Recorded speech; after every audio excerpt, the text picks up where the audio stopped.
बड'लेण्ड सोमावसारनायनि सासे गोख्रों पिलार बर' हारिखौ गोसो गोरबोजों थैस' थांस' मोजां मोनग्रा अनग्रा रियेल जातीयताबादी आरो जातीय सत्ताजों जेब्लायबो गोख्रोङै हाबा मावग्रा मुंख्लं बालिराम बर'नि दिनै 29थि थैनाय सान एबा मुंख्लं सान दुलाराय बर' फरायसा आफाद आरो उदालगुरि जिल्ला एबसु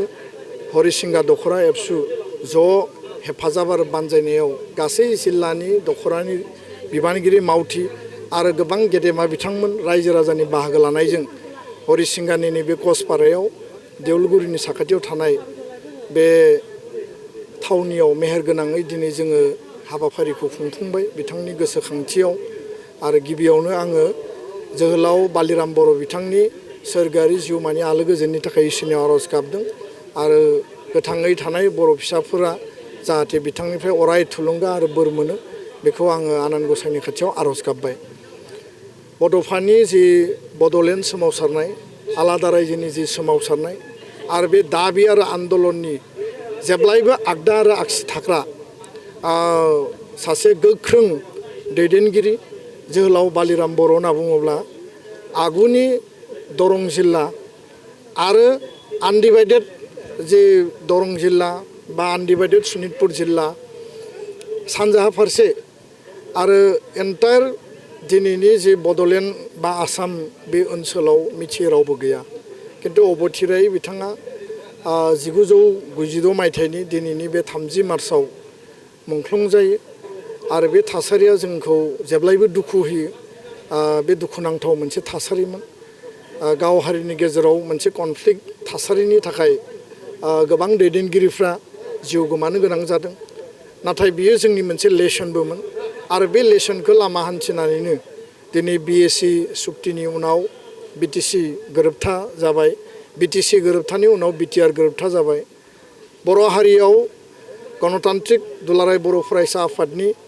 अहिंसा गणतान्त्रिक मास पिपोलनि मास रिभलिउसन जादों बड'फानि दैदेननायाव आरो बिएलटिनि दैदेननायाव हाथियारनि आन्दलन एनडिएफबिनि दैदेननायाव हाथियार आन्दलन दिनै 2020 मायथाइनि उनाव गासै आन्दलना मोनसे फिनिशिंआव सफैनायनि उनाव दिनै मोनसे मोजां गोरोबथा मोननो हाबाय नाथाय बे खोथाया बेबो नङा जे आन्दलना माने जोबनानै थांबाय दुलाराय बर' फरायसा आफादा गणतान्त्रिक आफाद आरो जेब्लासिम भारत राष्ट्रआ थागोन जेब्लासिम भारतनि संबिधाना भारतनि मोनफ्रोमबो नोगोरारि बा भारतनि मोनफ्रोमबो हारि हारिसानो जे अधिकारनि बाथ्रा बेयाव लिरनानै दोनदों दुलाराय बर' फरायसा आफादा गावनि अधिकार आरो संबिधानाव लिरनानै दोननाय जोंनि मोन्थाय आरो गोहोफोरखौ लानानै जों जेब्लाबो जुजिगोन आरो जेब्लाबो जोङो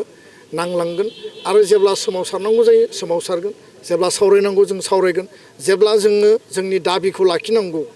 बेखौ सम आरो थासारिया कम्पेल खालामगोन आरो अब्लानो दुलाराय बर' फरायसा आफादा गावनि आवाजखौ दैखांगोन खिन्थु दिनैनि बे समाव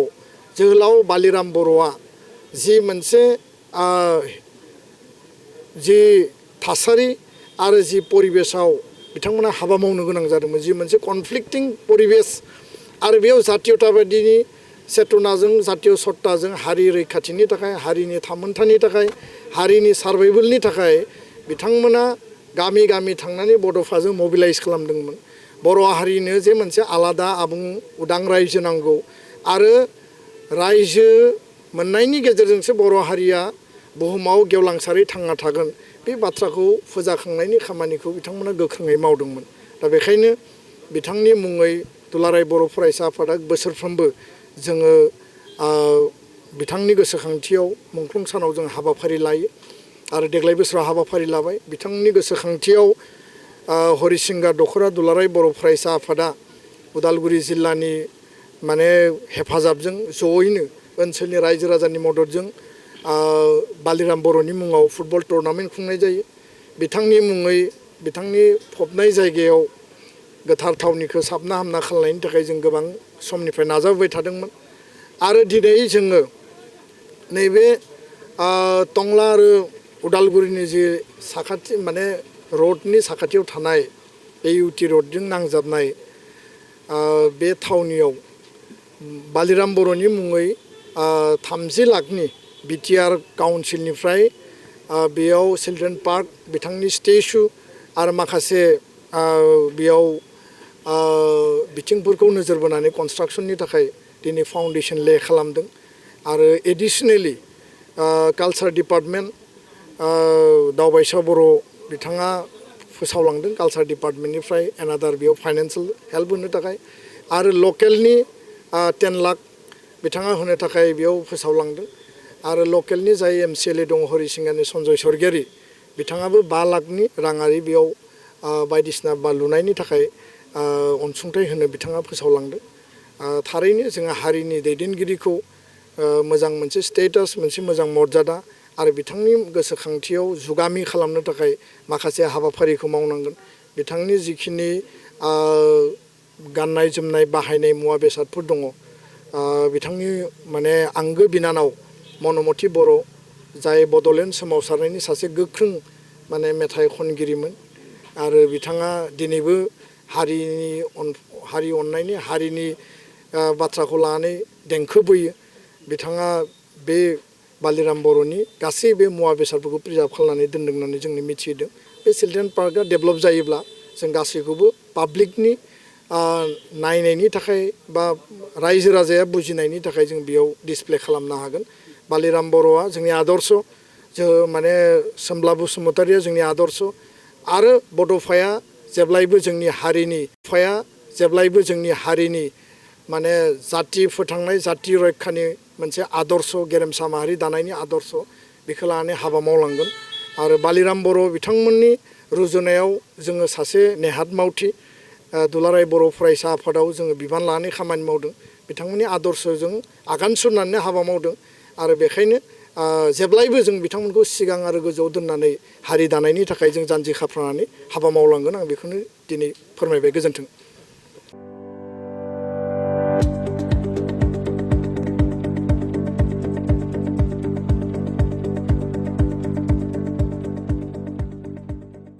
गोजोनथाव खौरां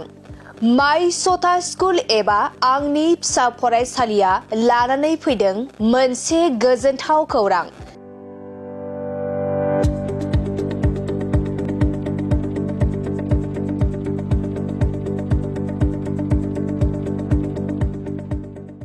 क'क्राझार सहरनि जेडि र'डजों थांग्रा वार्ड नं 4 आव माइ सता स्कुल एबा आंनि फिसा फरायसालियाव डे केयार नार्सारि एलकेजि इउकेजिनि थाखाय मुं थिसननाया सोलिगासिनो दं बे माइ सता स्कुल एबा आंनि फिसा फरायसालियाव फरायसा फरायसुलिफोरनि थाखाय गोबां सुबिदाफोरबो दं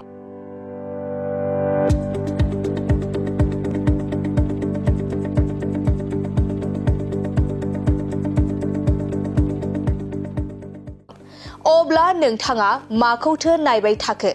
नैबे माइ सता स्कुलाव नोंथाङा नोंथांनि उन्दै गथ'साफोरखौ मुं थिसननो थाखाय साखाफारा जादो